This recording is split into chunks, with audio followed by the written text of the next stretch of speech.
नमस्कार विद्यार्थी मित्रांनो, स्वागत आहे तुमच्या आपल्या यूट्यूब चॅनलवर। MPSC मार्फत गट ब परीक्षेची जाहिरात प्रसिद्ध करण्यात आलेली आहे।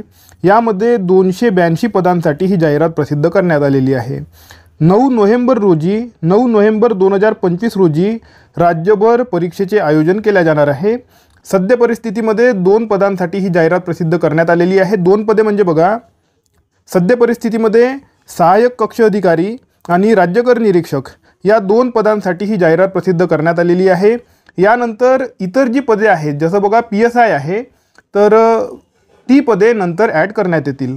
जाहिरातीला उशीर होत होता, जाहिरात लेट होत होती, यामुळे विद्यार्थ्यांमध्ये रोष होता। म्हणून बघा, जाहिरात आधी प्रसिद्ध करण्यात आली आणि त्यानंतर ज्याप्रमाणे आयोगाकडे मागणीपत्र पोहोचेल त्यानुसार ते जागा ॲड करतील। ओके, तर बघा मी तुम्हाला जागा दाखवून देतो।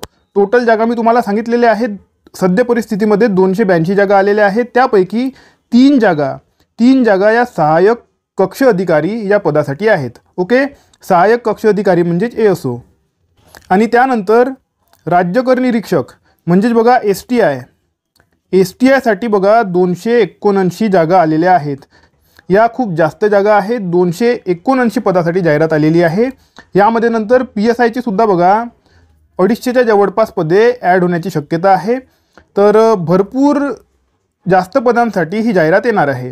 ओके, नंतर बघा आणखी पदे ॲड होतील तर मोठी जाहिरात तुम्हाला दिसणार आहे। ओके, आता समोर बघा, 1 तारखेपासून फॉर्म भरायला सुरुवात होणार आहे। 1 ऑगस्टपासून आणि 21 ऑगस्टपर्यंत तुम्ही फॉर्म भरू शकणार आहात। म्हणजेच बघा ऑलमोस्ट 21 दिवस तुम्हाला फॉर्म भरायला त्यांनी दिलेले आहेत। ओके, आणि जर तुम्हाला चलनाद्वारे फीस भरायची असेल तर तुम्ही 25 ऑगस्टपर्यंत तुम्ही बँकेमध्ये जाऊन चलनाद्वारे फीस भरू शकता।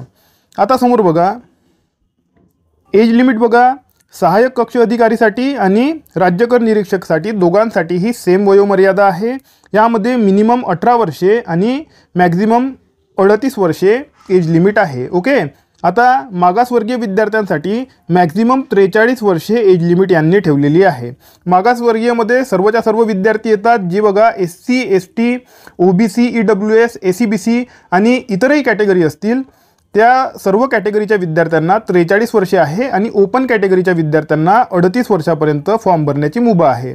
ओके, तुम्ही जर दिव्यांग उमेदवार असाल तर तुम्ही 45 वर्षापर्यंत फॉर्म भरू शकता। प्रावीण्यप्राप्त जे खेळाडू आहेत त्यांना सुद्धा 43 वर्षे आणि जे माजी सैनिक आहेत त्यांना सुद्धा 43 वर्षापर्यंत फॉर्म तुम्ही विद्यार्थीसुद्धा भरू शकता।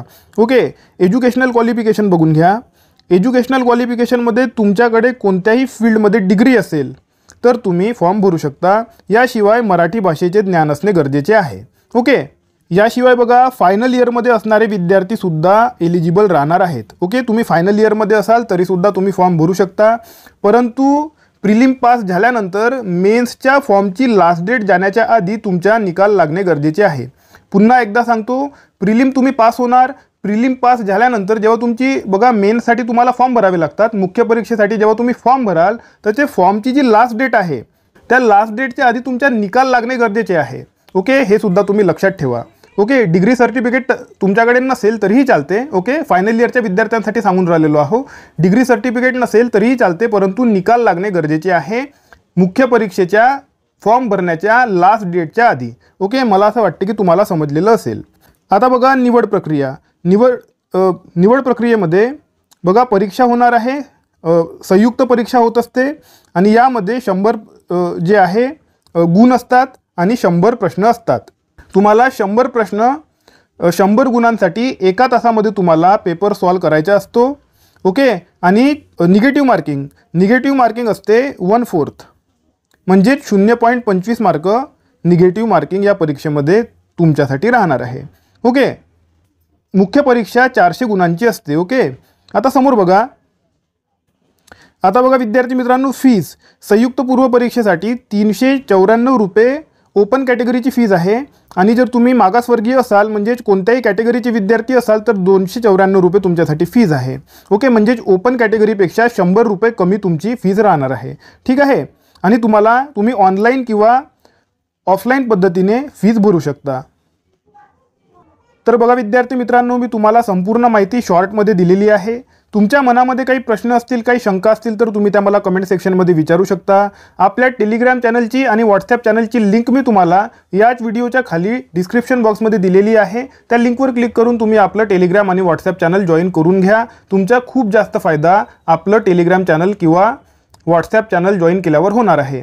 ओके, आता आपण भेटूया आपल्या पुढच्या व्हिडिओमध्ये. तोपर्यंत अभ्यास करत राहा. या व्हिडिओला लाईक करा, चॅनलला सबस्क्राईब करा आणि बेल आयकॉन प्रेस करून टाका. धन्यवाद.